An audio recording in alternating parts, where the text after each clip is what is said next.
Concurseiro, concurseira, chegamos! Mais uma dobradinha.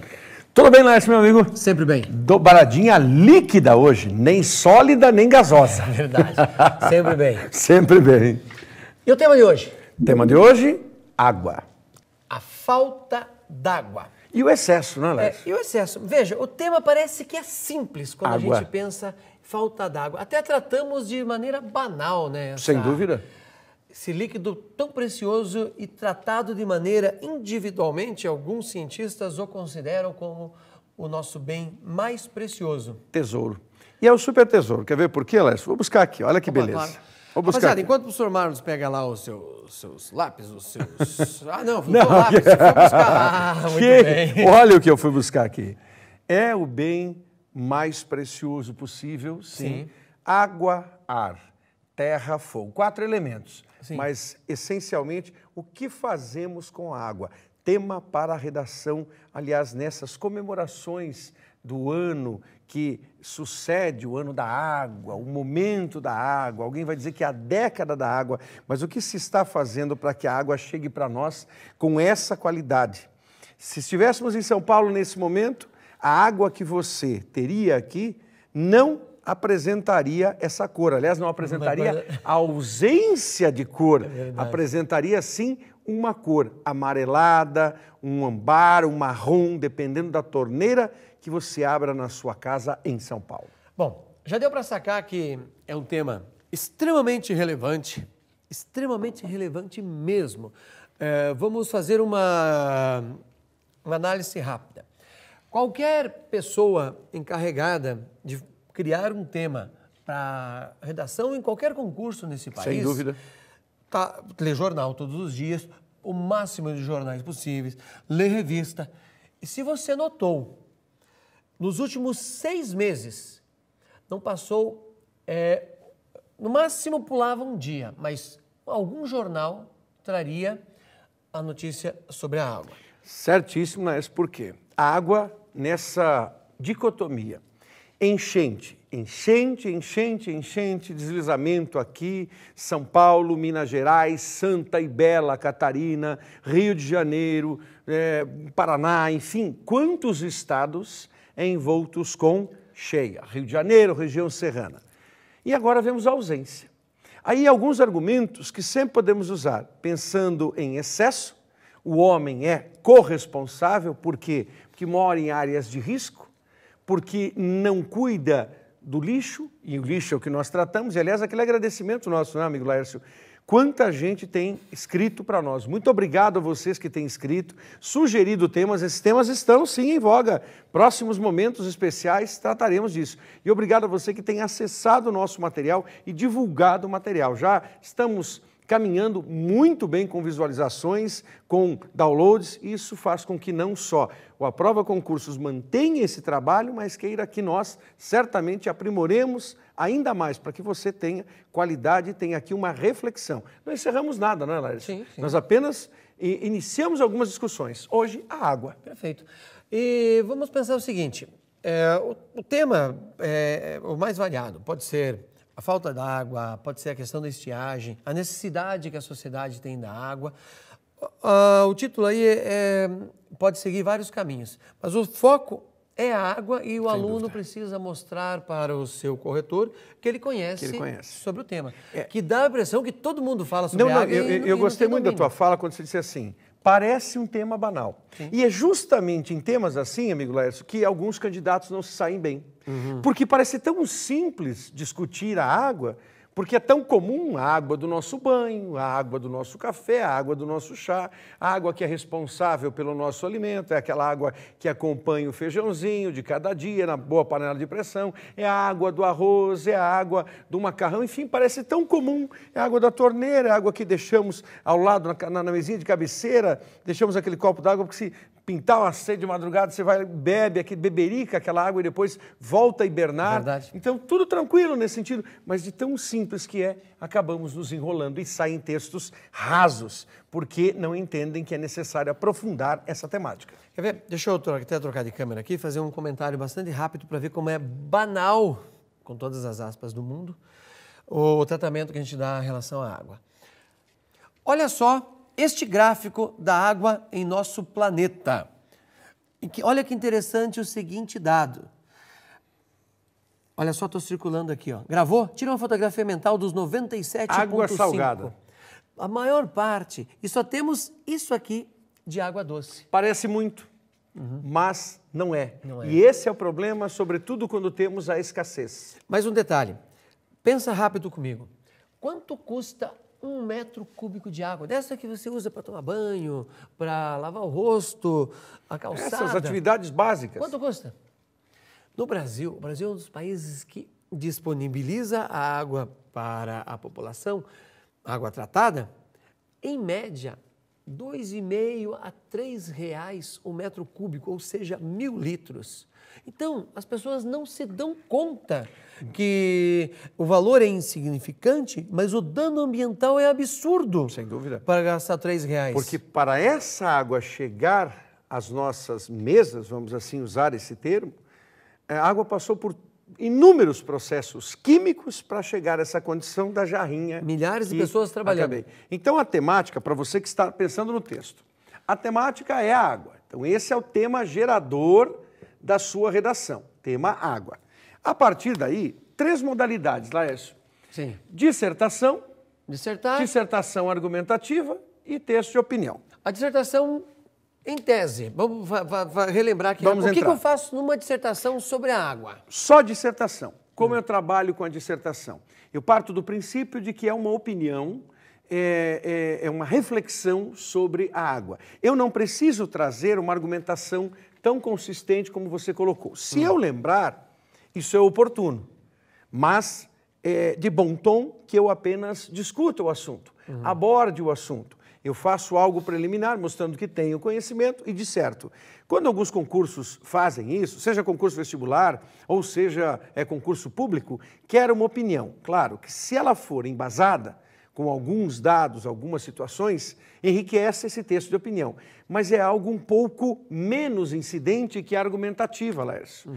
E essa argumentativa, não só o Exame Nacional do Ensino Médio requer, o Enem, Detalhe importante. como o ENAD também, Exame Nacional de Cursos, e da mesma maneira o desempenho dos cursos, e da mesma forma alguns concursos públicos, porque aqui eu preciso de uma tese, a defesa da tese. E que tese eu elegerei na argumentativa?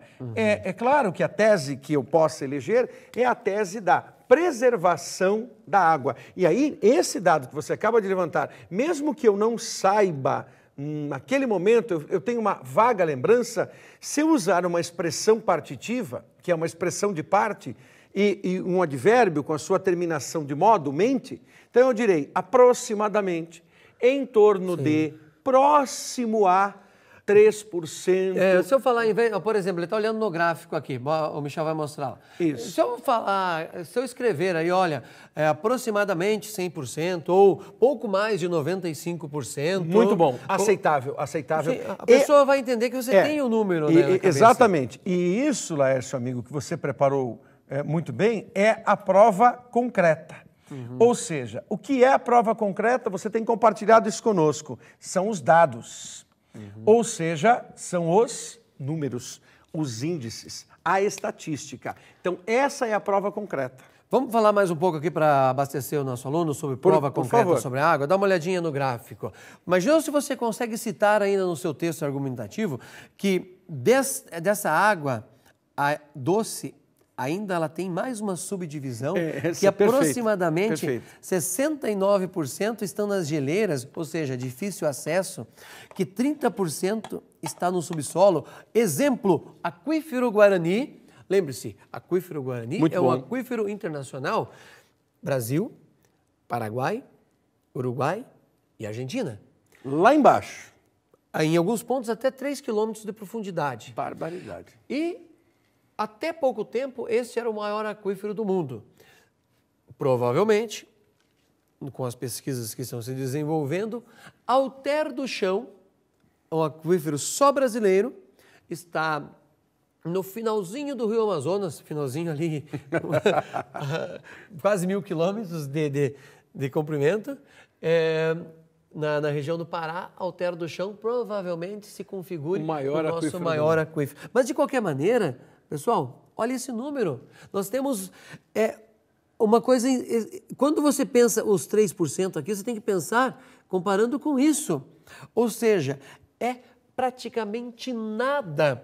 Só que nós temos a sensação, já que a música do Guilherme Arantes, Planeta Água, Terra, criou criou um senso comum, um imaginário comum no brasileiro, e esse modelo de letra, ela existe em outras línguas também.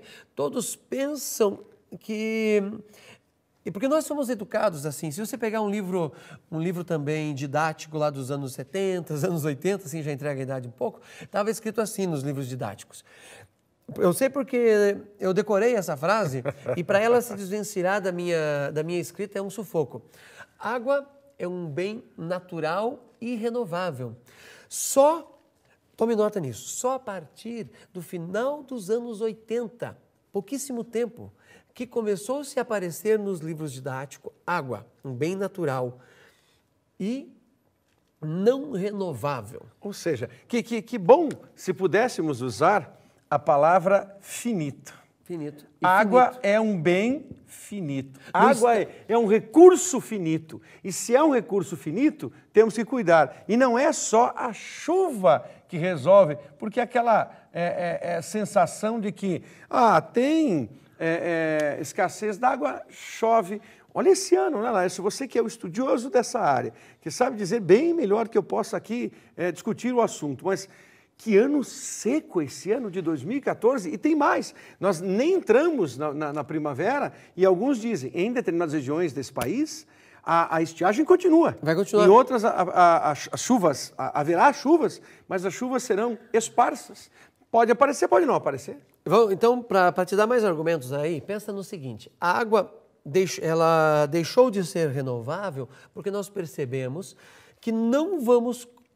a natureza perdeu a sua capacidade de renovação pela nossa velocidade de contaminação. Sem dúvida. Nesse sentido Perfeito. que ela se tornou finita. Por favor, para você que está nos acompanhando, perceba a fala do professor Laércio, vou pedir que ele repita esse momento, porque isso é base para você discutir. Dá um parágrafo aí. De que maneira, Laércio, Olha você só, falou? a natureza perdeu a capacidade... Replay. A natureza perdeu a capacidade de renovar a água diante da nossa velocidade de contaminação. Puxando aí a questão da estiagem, vamos lá. Esse é um fator natural, ponto, e se repete de tempos em tempos. Mas ela não seria nem a metade grave, porque sempre vai acontecer isso, sempre vamos ter as estiagens, não teria este problema se existisse um projeto, um desenvolvimento público, e o público aí entenda, não o governante apenas, ele é o cara que vai administrar, mas o público, eu, você, cada um de nós, com atitudes de menos impermeabilização do solo. Sem dúvida. É indiscutível, porque, calcule, hoje temos uma chuva, ela escorre rapidamente, em menos de 2 horas ela está na calha do rio. Se tivesse solo menos impermeável, menos impermeabilizado e mais permeável, choveria, infiltraria e chegaria ao rio daqui 1, 2, 3 semanas e teria uma carga de água alimentando esse rio lentamente, portanto diminuiria os efeitos da estiagem. Compreendendo esse raciocínio, vindo para o quadro aqui conosco, então entendendo a água como recurso finito, é o homem, mais uma vez com a sua ação, que não consegue dar conta do excesso d'água, e as enchentes são prejudiciais por conta disso. Aí alguém vai colocar na manchete do jornal, primeira página, a chuva matou 3 pessoas, a chuva matou 8 pessoas. A chuva não é bandida, a chuva não tem essa prerrogativa. A chuva causa prejuízo. A chuva não tem essa prerrogativa, é o homem. O outro lado é esse lado finito, que o professor Laércio acaba de discutir, que é a abordagem do nosso trabalho de hoje. Água em abundância ou água como recurso finito. Vale a pena, argumento de autoridade, amigo Laércio. Então, você citou, muito bem, nós já vamos mostrar mais alguns dados que você trouxe. Claro, claro. Então, dados nesse sentido. Prova concreta. Argumento de autoridade. Onde é que eu vou usar esse argumento de autoridade?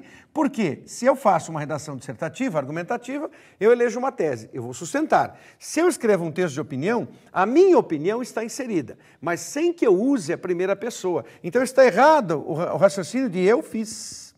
Tá? Basta que você conjugue o verbo. Jogue o verbo em primeira pessoa. Entendi, compreendi, fiz. Ressaltei, já se sabe que a sua opinião, alguns concursos públicos gostam de texto de opinião e alguns concursos vestibulares também. Mas retomando, argumento de autoridade, eu quero deixar duas obras e depois em seguida você vai trazer mais dados concretos. Duas obras para reflexão sua. A primeira obra, Vidas Secas, Graciliano Ramos em Vidas Secas. A história de Fabiano, Sim a Vitória, o menino mais novo, o menino mais velho e, sobretudo, a cadelinha baleia.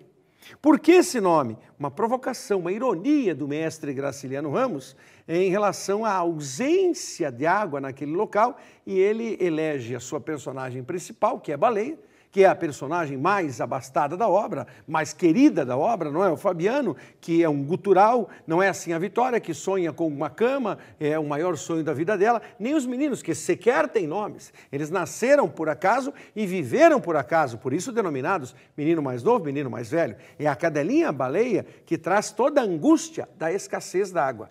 E a outra obra que vale a reflexão é um livro escrito pela querida Raquel de Queiroz, regionalista do Ceará, da geração de 1930, no modernismo, em sua segunda fase, e Raquel escreve O 15. O que é o 15? O 15 retrata a seca de 1915. Será que, curioso, não é? Quase 100 anos depois... Quase 100 anos depois, alguém pode escrever sobre São Paulo, a seca de São Paulo, quase no centenário do romance O 15, que traz a personagem Cordulina, o personagem Chico Bento, a Conceição e com destaque para o menino Josias e o seu falecimento porque ele comeu mandioca brava, manipeva, também vista como macaxeira, também vista como aipim. Perfeito. Falando do menino mais velho, menino mais novo, ou seja, secas. Essas pessoas sem nome, me lembrou do Severino. De tantos Severinos também, caberia para citar Morte e Vida Severina. A citação de Morte e Vida Severina, os 18 pedaços, cenas, ou se quiser, segmentos, de João Cabral de Melo Neto, trazem mesmo. O Severino retirante dirá, Laércio, em poucas palavras, que ele tem pernas finas, que ele tem o ventre crescido, que se equilibra sobre essas pernas finas e que o sangue que ele usa tem pouca tinta. E ele vai dizer pouca tinta por quê? Por causa da ausência de comida. Ele vai dizer mais tarde que a região nordestina é aquela em que se morre, curiosamente, se morre de emboscada antes dos 20, se morre de velhice antes dos 30 e se morre de sede, de fome a cada dia. É exatamente isso. Então o Severino retirante dirá, em vossa presença imigra. Ele que é filho da Maria, do finado Zacarias, lá da Serra das Costelas, limites da Paraíba. E ele vai seguir rio que nós dois conhecemos e rio que é apaixonante, o rio Capiberibe, irmãozinho do rio Beberibe, isso lá nas bandas do Recife. Já que citou o Capiberibe, e para mostrar o nosso descaso agora como sociedade, eu sempre fui apaixonado pela obra. A primeira vez que eu desci em Recife, eu cheguei no hotel, nem levei as malas para o quarto e perguntei para o... Como é que eu chego ao Capiberibe? Tá na minha cabeça o mapa. Sai aqui, vira à direita, você já chega no rio em 200 metros. Quando eu me aproximava, menos de 100 metros do rio, o cheiro de esgoto, a decepção foi tão grande, porque eu tinha na minha cabeça... Mas foi do Severino também. Também. Foi do Severino também. Que foi. Foi do Severino também. E você fica pensando, poxa, como tratamos mal os nossos rios? Está aí a falta de água. Exatamente. Severino que dirá, não tem outro de pia, não tem outro nome de batismo. Mas, como há muitos iguais em tudo na vida, deram então de me chamar Severino da Maria. E segue aquela história. Fascinante. Também confesso a minha experiência nesse sentido, que fascinado fiquei com o carro, né, o carro que nos levava, o carro da empresa de turismo, e depois, deixa eu parar aqui. Deixa eu parar, eu preciso descer. Preciso ver o rio. Eu preciso ver o rio, eu preciso imaginar que esse rio inspirou Manuel Bandeira, Sim. que esse rio inspirou Clarice Lispector, que esse rio deu Morte e Vida a Severino, porque o Severino parte lá da Serra das Costelas, em Vícia Paraíba, para chegar ao rio Capiberibe. E aí ele espera a riqueza e ele só vê pobreza, miserabilidade, poluição, gente morrendo.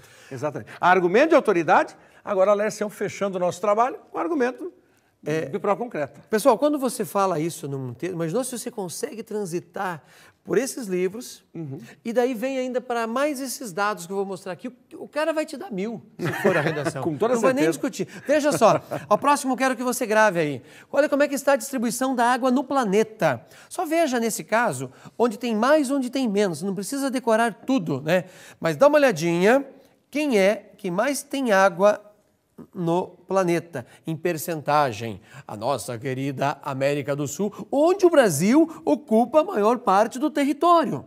Já te dá um bom destaque aí, tá bom? Outro detalhe que eu quero que você veja. Quem consome consumo de água no mundo? Consumo doméstico. Veja que o doméstico tem pouco de água. A agricultura é o que mais consome. Sem dúvida. Presta atenção no que eu vou falar agora, por favor. Existe um senso comum também que a indústria é a que polui. Certamente. Que o carro é o que polui. Mas não é mais bem assim. Quem polui hoje o planeta é a agricultura, principalmente do sistema plantation. Qual é o sistema plantation? Aquele de exportação que usa uma carga de agrotóxico assustadoramente gigante. E precisa de água. Só que isso está longe dos nossos olhos e a gente só pensa que é o meu lixo. Quando eu falei em lixo doméstico, olha ali, ó. Pessoal, olha aí, 10% de lixo doméstico. E na agricultura, 70%. Daí tem uma variação nos outros países, que nesse caso não vou ver agora, né, esse dado da Unesco, não estou inventando, 70% na agricultura. É uma outra interpretação e que você tem que mostrar para o seu corretor que você sabe disso. Terminando o texto, Lécio, vamos comemorar. Vamos deixar você com essa vontade. Mas não esqueça, Lécio, como fazer uma proposta de conclusão para um texto assim? Ora, a melhor situação para você propor algo que seja bastante interessante, o Enem, por exemplo, pede uma proposta de intervenção, de ação social. Como poupar água? A partir de cada um. Sim. Racionalizar, sim. Não porque, mas a água é barata. Justamente, nós citamos isso. Mas a bem da coletividade e conscientizando outros. Então, a história da lavagem da calçada, mais varra do que use água, a ideia do carro, o baldinho de cada dia é útil, não é necessário que a mangueira fique o tempo todo ali funcionando, um cuidado especial com as piscinas e o exagero, mas também as descargas reguladas e o chuveiro, sem aquela situação de ficarmos horas e horas, porque aquela água é uma água assim, tratada. Então, Lécio, valeu! Viva a água! Um abraço a todos, até mais.